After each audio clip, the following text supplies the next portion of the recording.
Okay, I got another project I'm going to be starting on. It's a Mega Moto frame. They don't sell the complete bikes anymore. I think they went out of business and Go Power Sports bought them out or something like that.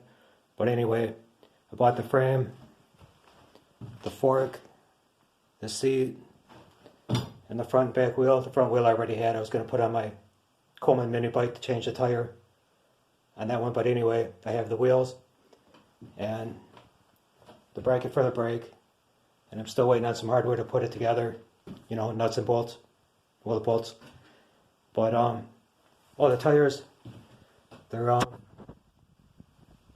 little smaller than what Mega Moto really comes with, but I guess that's part of the reason why, you know, you buy the kit this way, so you can make changes and do what you want instead of buying it just the way it is.